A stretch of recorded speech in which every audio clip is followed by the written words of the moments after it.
Okay, आज अपन इस lecture में ट्रांसफॉर्मर जो इलेक्ट्रिकल मशीन फर्स्ट का पार्ट है, इलेक्ट्रिकल मशीन फर्स्ट में डीसी मशीन, ट्रांसफॉर्मर और मैग्नेटिक फ्लक्स, एनर्जी कन्वर्जन, ये तीन टॉपिक्स आते हैं। उसमें ये सारे टॉपिक्स पे अपन डिस्कस कर चुके हैं, लेक्चर ले चुके हैं। आज अपन इलेक्ट्रिकल मशीन का ट्रांसफॉर्मर पढ़ेंगे। ट्रांसफॉर्मर का working principle, construction, basic circuit diagram, equivalent circuit diagram, phasor diagram, ये सारे जो है ट्रांसफॉर्मर में अपन कवर करने की कोशिश करेंगे। इस लेक्चर में सारे टॉपिक्स कवर नहीं होंगे, लेकिन अपन basic construction of the transformer and equivalent circuit diagrams को कवर करने की कोशिश करेंगे। सबसे पहले ट्रांसफॉर्मर का यूज क्या होता है और ट्रांसफॉर्मर दिखने में कैसा होता है, ट्रांसफॉर्मर का स्ट्रक्चरल डायग्राम क्या होता है। ट्रांसफॉर्मर एक स्टैटिक डिवाइस होती है, स्टैटिक इलेक्ट्रिकल मशीन।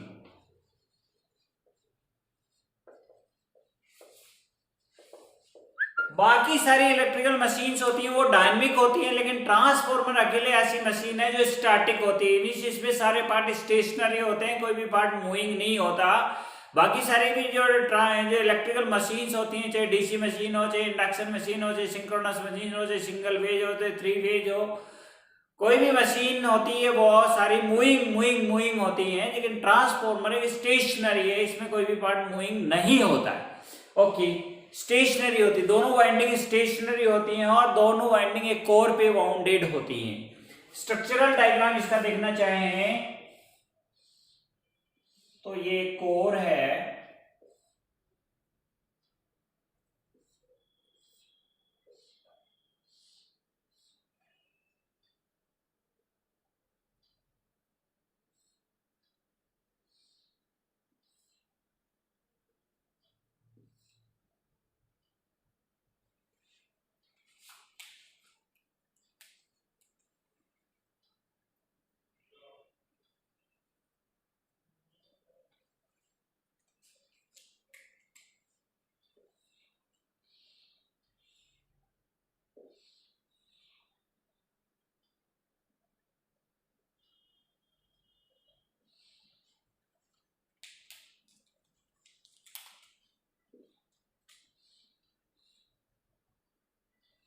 ये ट्रांसफॉर्मर की कोर है। और ट्रांसफॉर्मर की कोर ये आयरन की बनी होती है, ये ब्लेड फॉर्मेट में होती है, स्टैक्ड कोर होती है। एक ब्लेड के ऊपर एक ब्लेड जो है चिपका के ट्रांसफॉर्मर की कोर बनाई जाती है।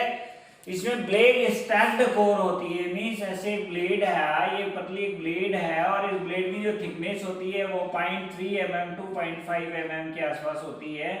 इस टाइप की ये ब्लेड्स होती है, ये थिन ब्लेड्स होती है। इन ब्लेड स्ट्रक्चर्स को एक के ऊपर एक रखा जाता है और ट्रांसफॉर्मर बनाया जाता है।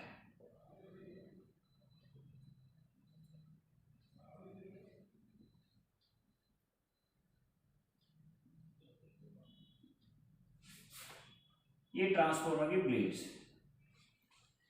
ओके, इन स्टैक्ड कोर जो होता है, ये ब्लेड्स जो है या तो एल शेप की होती हैं, ई शेप में होती हैं, या तो ये ब्लेड जो होती है वो एल शेप में होती है, यू शेप में होती है, ई शेप में होती है। एल शेप में ब्लेड मीन्स ऐसे ब्लेड्स होती हैं, ये आल,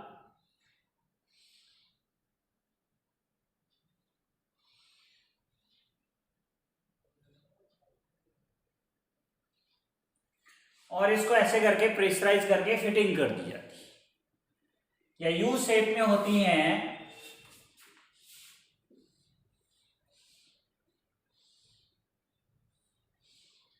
यू शेप के ऊपर आई शेप की ब्लेड होती है,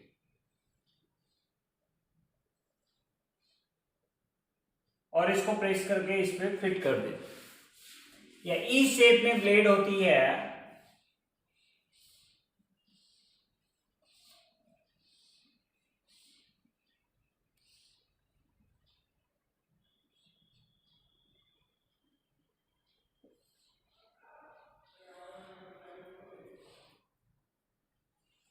ये ई शेप में ब्लेड होती है। ऐसे एक ब्लेड के ऊपर दूसरी ब्लेड रख के ट्रांसफॉर्मर बनाया जाता है। ये जो ब्लेड स्ट्रक्चर है इसके ऊपर ट्रांसफॉर्मर बनाने के लिए वाइंडिंग की जाती है। तो वाइंडिंग का जो डायग्राम होता है वो ऐसा होता है वाइंडिंग का।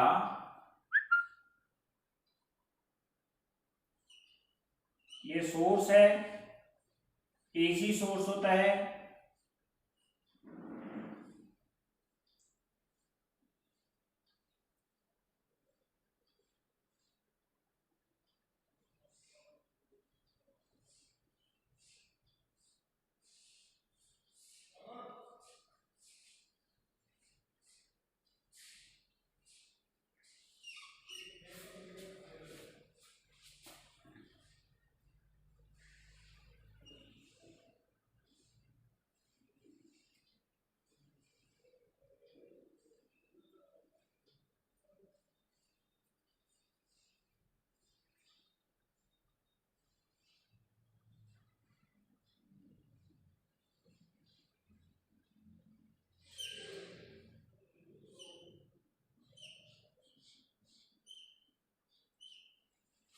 ये लो, ये ट्रांसफॉर्मर का कोर है। कोर पे ये रेड कलर में वाइंडिंग लपेटी हुई है, ये वाइंडिंग होती है।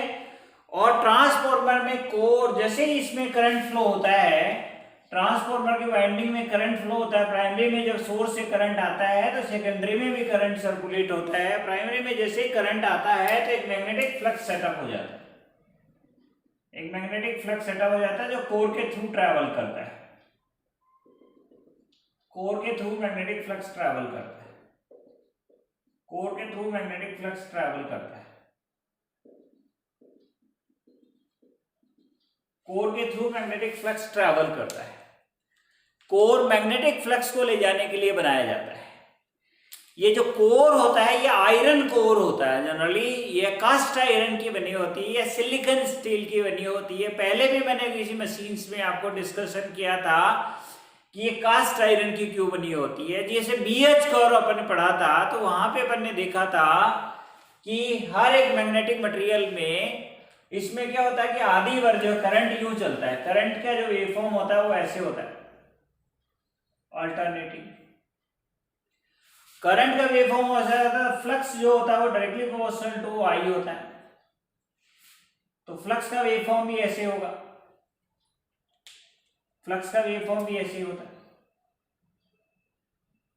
फ्लक्स का वेवफॉर्म भी ऐसे होता है जैसे करंट का वेवफॉर्म होता है।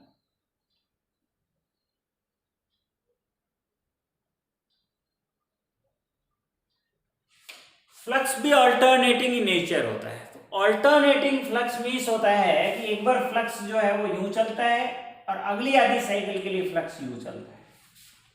एक बार फ्लक्स यूं चलता है, अगली आधी साइकिल के लिए फ्लक्स यूं चलता है, मीन्स फ्लक्स का रिवर्सल होता है। और कोर मटेरियल हमेशा फ्लक्स की डायरेक्शन चेंज का अपोज करता है और अपोजिशन की वजह से एक लॉस होता है, उसको हिस्ट्रेसिस लॉस कहते हैं।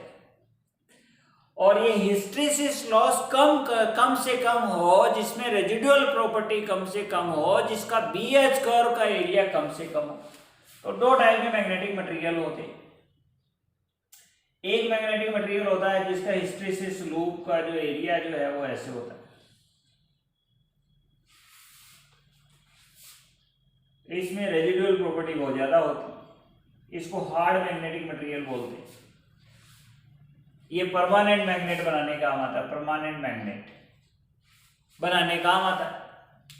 दूसरा मैग्नेटिक मटेरियल ऐसा होता है जिसका सैचुरेशन लेवल यही होता है, फ्लक्स यही होता है, लेकिन इसका रेजिडुअल बहुत कम होता है, रेजिडुअल कम होता है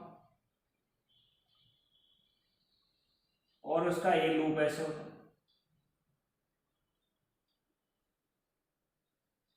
लूप ऐसे होता है। और इस लूप ये होने की वजह से जो इसका एरिया है, जो कवर्ड एरिया है लूप का, ये होता है और ये एरिया बहुत कम होता है। इसका एरिया कम होता है, रेजिडुअल प्रॉपर्टी कम होती है इसकी,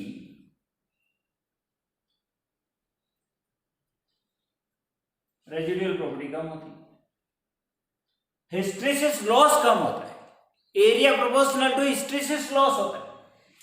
इस टाइप के मटेरियल जो होते हैं वो सॉफ्ट मैग्नेटिक मटेरियल होते हैं।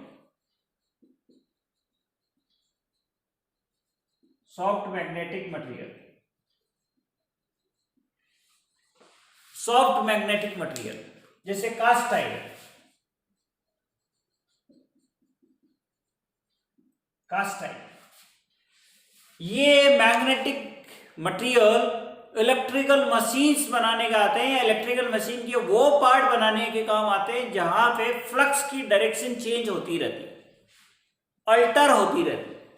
तो ट्रांसफॉर्मर में फ्लक्स जो है आधी साइकिल के लिए पॉजिटिव वन डायरेक्शन में रहता है, आधी साइकिल के लिए अलग डायरेक्शन में रहता है, मीन्स अपोजिट डायरेक्शन में रहता है। तो इसमें हर जो है 50 हर्ट्ज फ्रीक्वेंसी के लिए 10 मिलीसेकंड के लिए पॉजिटिव रहेगा, 10 मिलीसेकंड के लिए नेगेटिव रहेगा। टोटल साइकिल का ड्यूरेशन 20 मिलीसेकंड का होता है। ओके, कैसे होता है? ये आपका 50 हर्ट्ज फ्रीक्वेंसी होती है, जो टाइम पीरियड ऑफ वेव होता है 1/50 दैट इज 20 मिलीसेकंड। ये टाइम पीरियड होता है, तो हाफ टाइम जो होता है T/2 ये होता है 10 मिलीसेकंड का, और अदर हाफ जो है 10 मिलीसेकंड का। तो 10 मिलीसेकंड के लिए पॉजिटिव रहता है, 10 मिलीसेकंड के लिए नेगेटिव रहता है। तो हर 10 मिलीसेकंड बाद में फ्लक्स के डायरेक्शन में चेंज होना है और मटेरियल अपोज करेगा। तो वो मटेरियल यूज करेंगे जिसमें अपोजिशन कम से कम हो, हिस्टैरिसीस लूप एरिया कम से कम हो, सॉफ्ट मैग्नेटिक मटेरियल हो। तो ट्रांसफॉर्मर की कोर हमेशा सॉफ्ट मैग्नेटिक मटेरियल से बनाई जाती है। ये इसमें जैसे इंड्यूस ईएमएफ होता है, प्राइमरी साइड में वोल्टेज पैदा होता है, वो वोल्टेज सेकेंडरी में भी एक वोल्टेज प्रोड्यूस करता है। प्राइमरी में एक वोल्टेज प्रोड्यूस होता है, वो उसकी वैल्यू E1 होती है। यहाँ सेकेंडरी में एक वोल्टेज प्रोड्यूस होता है, उसकी वैल्यू E2 होती है। सेकेंडरी में इंड्यूस ईएमएफ क्यों होता है? अल्टरनेटिंग मैग्नेटिक फ्लक्स की वजह से। सेकेंडरी में जो वोल्टेज होता है E2 इक्वल टू होता है -d∅/dt, d∅/dt, और यहाँ पे नंबर ऑफ टर्न्स N2 होते हैं। प्राइमरी में जो वोल्टेज